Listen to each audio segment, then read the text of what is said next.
05-2025 թվականին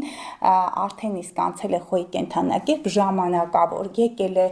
Նեպտունն էլ, Սատուրնն էլ եկել են այստեղ ինֆորմացիային հավաքում, փորձում են հարմարվել, որտեղ ուզեն չուզեն նրանք պետք է տեղափոխվեն խոյի կենդանակերպ։ Սատուրնը գիտեք խանդավառ մեկ շերքի կենդանակերպում եւ նա իրեն լավ չի զգում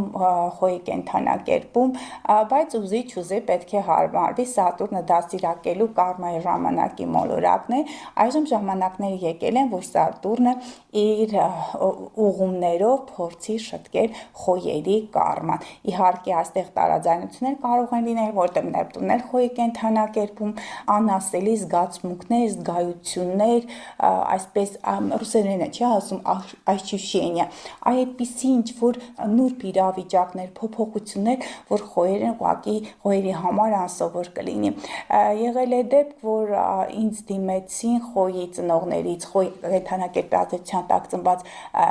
այդ անձի ծնողներից, որ ուղղակի նա անկայուն վարքագիծ է դրսևորել,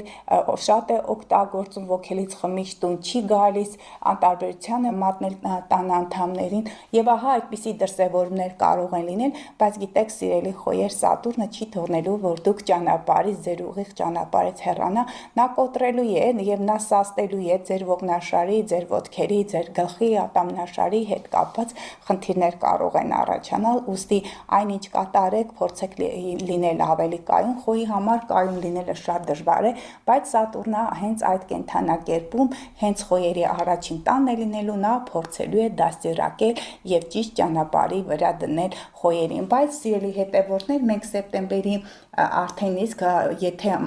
մայիսի 25-ին Սատուրնը մտել է խոյի կենդանակերպ, սեպտեմբերի 1-ին այն կրկին ետադարձ ընթացքով գտնվելու ձկների կենդանակերպում եւ վերջնականապես փետրվարի 14-ի մոտակայքում 2026 թվականի Սատուրնը կանցնի խոյի կենդանակերպ, այնտեղ կգտնվի 2 տարի, բայց սեպտեմբերին նորալուսին եւ լիալուսին է լինելու ձկների կենդանակերպում կրկին նա ետ է վերադառնալու եւ դաստիարակելու է այն ձկներին, որոնք ժամանակի այս 2 տարիների ընթացքում փորձել են խախտել տիեզերական ներդաշնակությունը եւ կրկին որոշակի սահմանափակումներ եւ դասեր կտա, ինչպես եղավ վերջին ժամանակներում այն ձկների հետ, որոնք ուղղակի փորձել էին խաթարել այդ տիեզերական այդ ամուր եւ ներդաշնակ ռիթմերը։ Սիրելի հետևորդներ,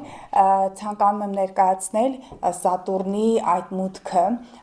խոյի կենդանակերպ, թե ինչ կարևոր իրադարձություններ կբերեն